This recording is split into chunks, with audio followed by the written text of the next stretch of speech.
Matthieu, chapitre 5. À la vue de ces foules, Jésus monta sur la montagne. Il s'assit et ses disciples s'approchèrent de lui. Puis il prit la parole pour les enseigner. Il dit, « Heureux ceux qui reconnaissent leur pauvreté spirituelle, car le royaume des cieux leur appartient. Heureux ceux qui pleurent, car ils seront consolés. Heureux ceux qui sont doux, car ils hériteront la terre. Heureux ceux qui ont faim et soif de la justice, car ils seront rassasiés. Heureux ceux qui font preuve de bonté, car on aura de la bonté pour eux. Heureux ceux qui ont le cœur pur, car ils verront Dieu. Heureux ceux qui procurent la paix, car ils seront appelés fils de Dieu. Heureux ceux qui sont persécutés pour la justice, car le royaume des cieux leur appartient. Heureux serez-vous lorsqu'on vous insultera, qu'on vous persécutera et qu'on dira faussement de vous toutes sortes de mal à cause de moi. Réjouissez-vous et soyez dans l'allégresse, parce que votre récompense sera grande au ciel. En effet, c'est ainsi qu'on a persécuté les prophètes qui vous ont précédés. Vous êtes le sel de la terre. Mais si le sel perd sa saveur, avec quoi la lui rendra-t-on? Il ne sert plus qu'à être jeté dehors et piétiné par les hommes. Vous êtes la lumière du monde. Une ville située sur une montagne ne peut pas être cachée, et on n'allume pas non plus une lampe pour la mettre sous un seau, mais on la met sur son support et elle éclaire tous ceux qui sont dans la maison.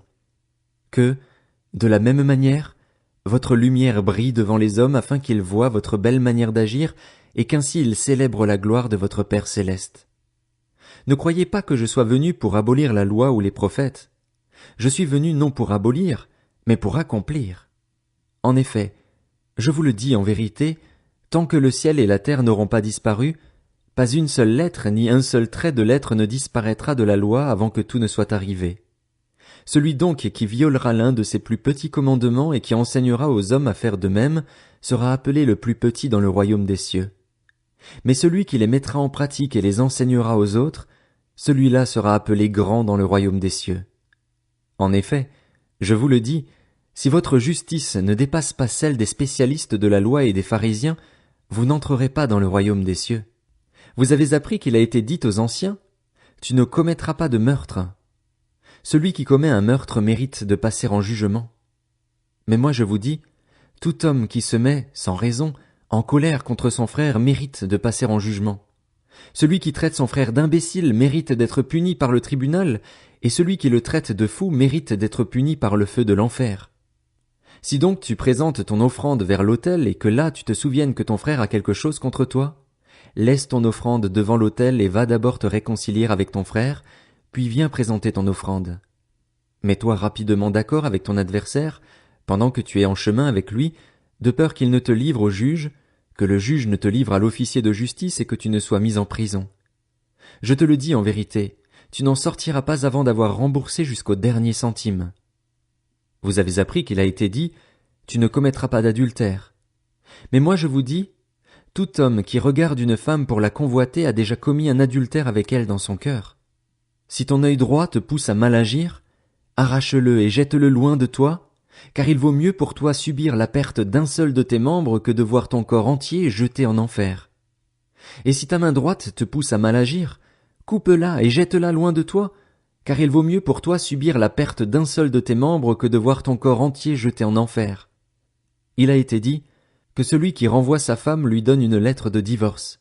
Mais moi, je vous dis, celui qui renvoie sa femme, sauf pour cause d'infidélité, l'expose à devenir adultère, et celui qui épouse une femme divorcée commet un adultère.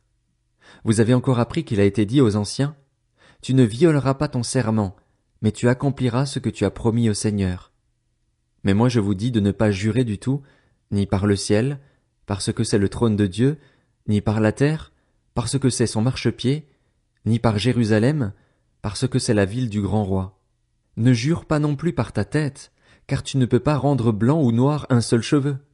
Que votre parole soit oui pour oui, non pour non, ce qu'on y ajoute vient du mal. Vous avez appris qu'il a été dit, œil pour œil et dent pour dent. Mais moi je vous dis de ne pas résister aux méchants.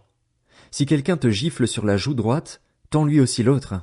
Si quelqu'un veut te faire un procès et prendre ta chemise, laisse-lui encore ton manteau. Si quelqu'un te force à faire 1 kilomètre, fais-en 2 avec lui. Donne à celui qui t'adresse une demande et ne te détourne pas de celui qui veut te faire un emprunt. Vous avez appris qu'il a été dit, tu aimeras ton prochain et tu détesteras ton ennemi.